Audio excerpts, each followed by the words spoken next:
Welcome back to OpenLine. Talking about the Metro budget. We have with us Tony Neumaier, Assistant Director of Finance and Budgets for Metro. Delving into the budget. Where else do you get a chance to do this? Exciting stuff. Delve into the Metro budget. And I enjoy the opportunity to talk about all that. All right, so one of the biggest increases is going toward debt service. Okay, so we have this new money, $40 million. That's about a third, 34% of this new money is going to debt service. So let's talk about that. What is debt service? What does that mean? We have debt? Yes, yes. What happens if you think about if you're going to do a large construction project, that's gonna benefit people for not just you now when it's finished, but it's going to really benefit people over a long term. It also has an opportunity to generate revenue over a long term. Think of the convention center. That's going to be around for a long time, right? So what you want to do is you want to pay for that, to kind of match the expense with the revenue generation and the usefulness of the center over the life of the asset. So you're going to pay for it with long-term debt. Plus, if you've got $500 million in cash laying around, then maybe your cash management policies aren't right. So what you're going to do is you're going to finance over, you're going to sell bonds. And that's where debt service comes in. This is a repayment of that debt. Okay. Of borrowing to do capital projects. So we're going to spend how much paying off debts in Metro? How much are we spending?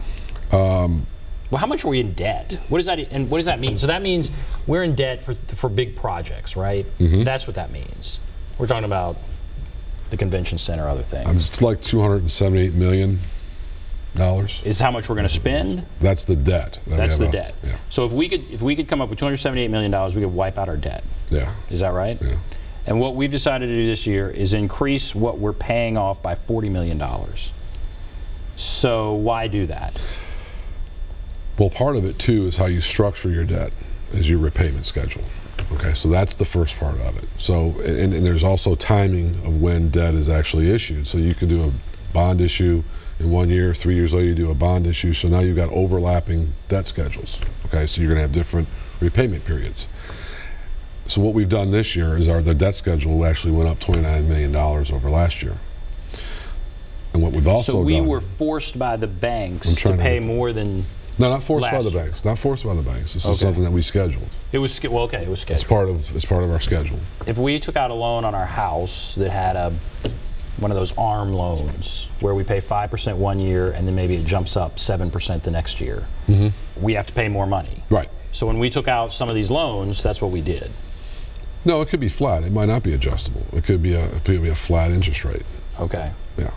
But in some cases we have to pay more than we paid before.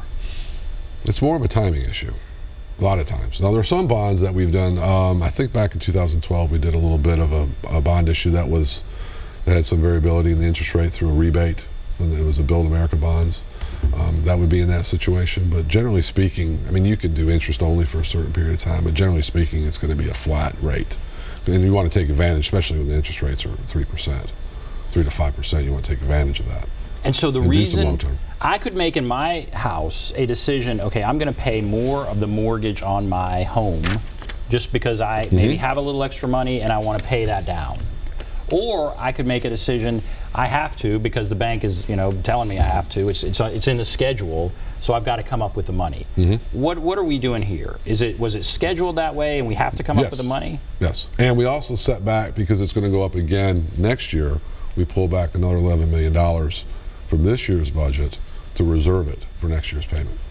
And so we're planning for next year of this year, which is. And I think I had seen this, that is it going to go up a lot? Are we going to see this for the next several years? I'm trying to remember, I'm picturing the debt service schedule, and I think it goes up 2 more years, and then it goes down, and it starts going down. And actually, probably, I think 15 years down, it's really low. So there's a little spike, and then it'll go way down. And are we prepared to deal with the spike? Yes, I mean I think the highest year is next year, and that's why we're setting that money back. You're setting money back to deal with that next year. Okay. So we're reserving it. And okay, and so again, okay, this is for capital projects. Talk some about capital projects and more about what we're talking about. The capital budget process works the exact same way. It just has a little bit different timeline. The departments will put together everything that's called a capital improvement budget, or the CIB. And that gets presented in the same way at the same time as the operating budget does. But it's not done until now. Well, they're going to have to be, the mayor will be submitting her capital spending plan on May 15th. And then that'll go to council, and the same process goes from there. And what's going to be in that? Oh, there's a lot of things in there. The sidewalks, the roadways, the water and sewer projects, there'll be parks projects, everything that's a capital projects, the new, anything that's capital related will be in there. That's where that's going to be, if I remember correctly, I think it's $500 million was proposed in the budget itself, but that's not what it's going to get put in the plan, the spending plan. That's going to be different. Are there some things that we could, point to, hang our hat on, as far as capital projects that will probably be in this plan? You said, I don't know, certain departments had their ideal sort of their wish list. Mm-hmm. What are some of the things that were on the wish list that we may see funded here? One of them is the body cameras for the police. That's going to be in there for $25 million.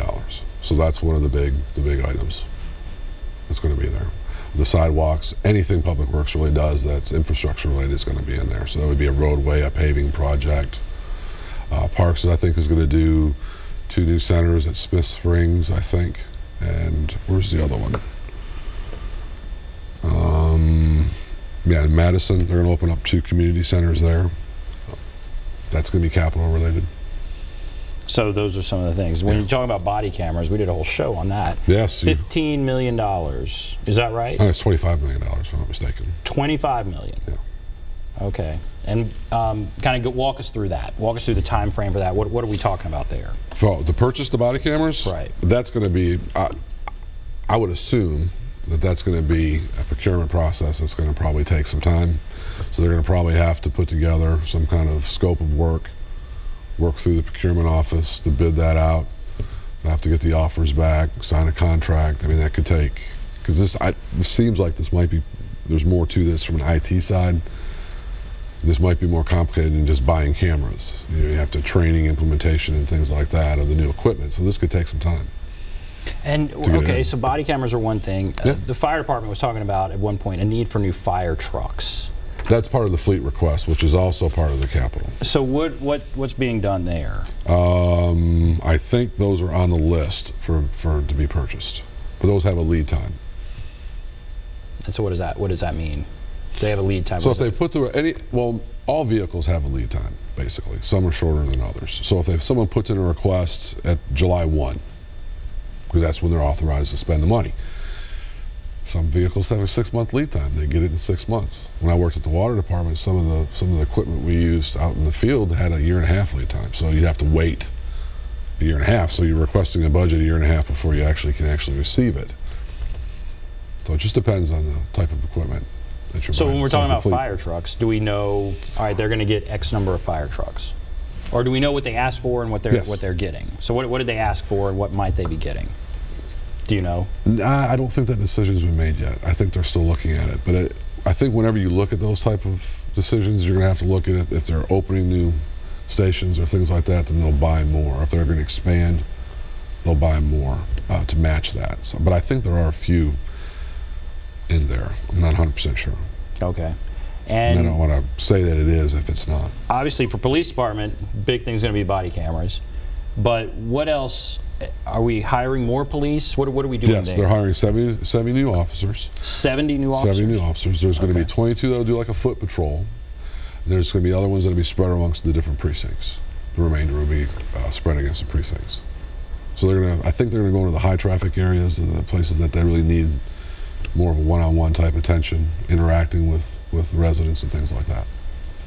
And now walk us through the process from here. I mean, where do we go from here? For the budget process, you mean? Right. Well, right now, I've got to get the budget up to council so they can review it, and they're going to go over and talk with everything that's been presented and discussed so far. They're going to go over that with the department heads. They're going to call them in, and they're going to go over that. That'll start, I believe, May 8th, which is Monday. And when you say get the budget book, that's the big 600-page document. And that's your job to put together. Me and my staff. You and your staff. Yeah. You're going to put that together and give it to the. They're working on it now, I think, actually. Are they really? Yes.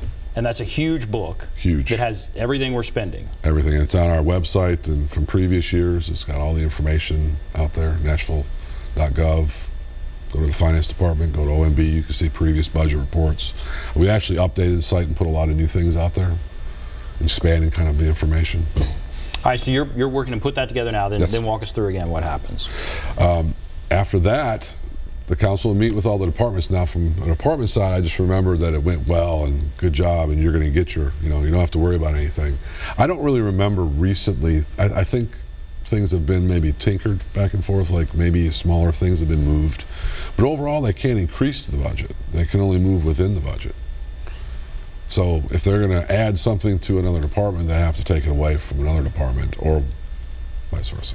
And how often does that happen? I think it happens occasionally for smaller things. I don't know if there's been a big ticket item that's ever happened. I don't remember one. Mm-hmm. I think it would have been because that would be tough. Yeah, and people would, I think, be talking about it and discussing it. Mm-hmm. So the department heads are probably interacting with council and everything right now and making sure their priorities are heard, I would think. So right over here from the station, we have the old police headquarters. It was torn down. Yeah.